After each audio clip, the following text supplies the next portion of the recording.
Shalom, selamat sore. Perkenalkan, nama saya John Pakpahan. Hari ini hari Jumat, tanggal 28 Januari tahun 2022. Pada saat ini saya akan bicara dengan tema Panggillah mereka dengan nama bapak-bapak mereka. Saya ulangi sekali lagi. Pada sore hari ini saya akan bicara dengan tema Panggillah mereka dengan nama bapak-bapak mereka. Mari kita mulai. Panggillah mereka dengan nama bapak-bapak mereka. Kita lihat Al-Quran, surat 33 Al-Ahzab ayat 5. Panggillah mereka anak angkat itu dengan memakai nama bapak mereka. Itulah yang adil di sisi Allah. Jika kamu tidak mengetahui bapak mereka, panggillah mereka sebagai saudara-saudaramu seagama dan maula-maulamu. Tidak ada dosa atasmu jika kamu khilaf tentang itu. Tetapi yang ada dosanya apa yang disengaja oleh hatimu. Allah Maha Pengampun lagi Maha Penyayang. Sekarang kita akan lihat tafsir Jalalain dari surat 33 Al-Ahzab ayat 5. Tafsir Jalalain, tetapi panggillah mereka dengan memakai nama bapak-bapak mereka.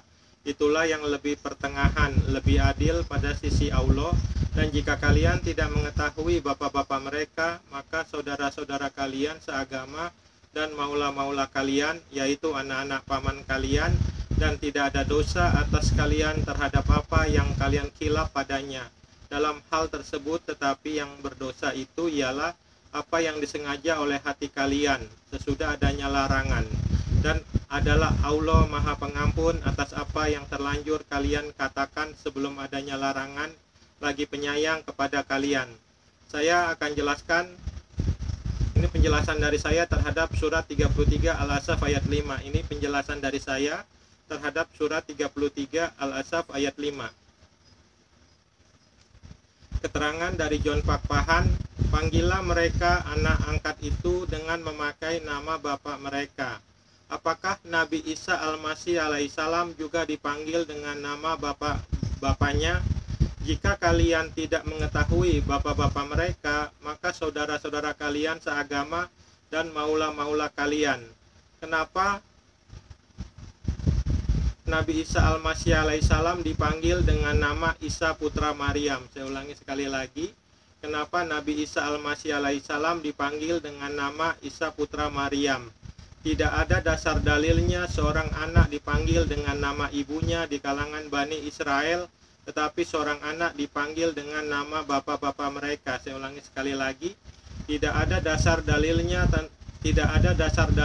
seorang anak dipanggil dengan nama ibunya di kalangan Bani Israel, tetapi seorang anak dipanggil dengan nama bapak-bapak mereka. Kalau kalian tidak mengetahui bapak-bapak mereka, apakah Nabi Isa Al-Masih alaihissalam adalah saudara kalian seagama? Kalau kalian tidak mengetahui bapak-bapak mereka, apakah Nabi Isa Al-Masih alaihissalam adalah saudara kalian seagama? Kalau Nabi Isa Al-Masih alaihissalam adalah saudara seagama kalian, mengapa kalian pengikut-pengikut Muhammad SAW tidak dibaptis? Saya ulangi sekali lagi. Kalau Nabi Isa Al-Masih alaihissalam adalah saudara seagama kalian, mengapa kalian pengikut-pengikut Muhammad SAW tidak dibaptis? Kita lihat Al-Quran surat An-Nisa ayat 171.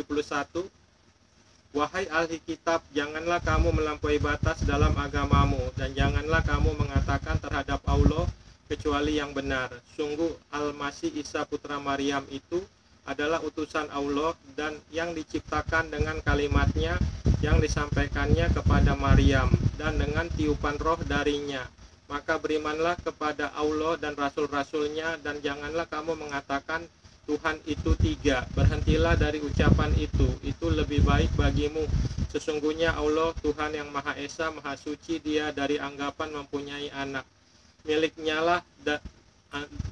Sesungguhnya Allah Tuhan yang Maha Esa, Maha Suci, Dia dari anggapan mempunyai anak.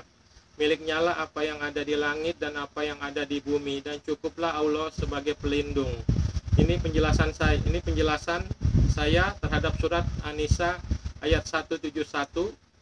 Ini penjelasan dari saya terhadap surat An-Nisa 171. Nabi Isa Al-Masih alaihissalam adalah utusan, kalimat, dan roh Allah SWT. Ini adalah bukti nyata ajaran Tritunggal dalam Al-Quran. Saya ulangi sekali lagi. Ini penjelasan saya terhadap surat An-Nisa 171, keterangan Nabi Isa Al-Masih alaihissalam adalah utusan, kalimat, dan roh Allah SWT. Ini adalah bukti nyata ajaran Tritunggal dalam Al-Quran. Saat usia Nabi Muhammad SAW menginjak 6 tahun, sang ibunda wafat. Ia lantas dirawat oleh kakeknya dari pihak ayah, yakni Abdul Muthalib. Selang 2 tahun kemudian sang kakek wafat. Selanjutnya Nabi Muhammad SAW dirawat oleh pamannya, yakni Abu Talib, sekaligus petinggi dan dari keluarga Bani Hashim.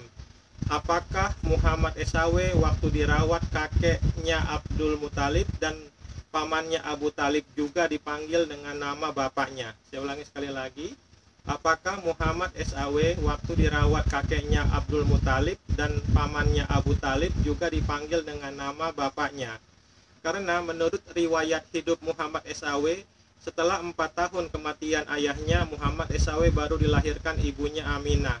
Jadi ibunya Muhammad SAW mengandung selama 4 tahun baru Muhammad SAW dilahirkan. Di mana tertulis di dalam Al-Quran di surat apa, ayat berapa, Muhammad SAW waktu dilahirkan ibunya Aminah diberi nama Muhammad. Kalau Al-Quran tidak bisa jawab, maka terbukti dengan nyata bahwa Allah SWT tidak maha tahu dan Al-Quran tidak sempurna.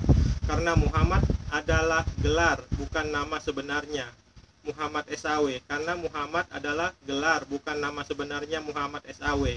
Muhammad artinya the praised one, artinya yang terpuji.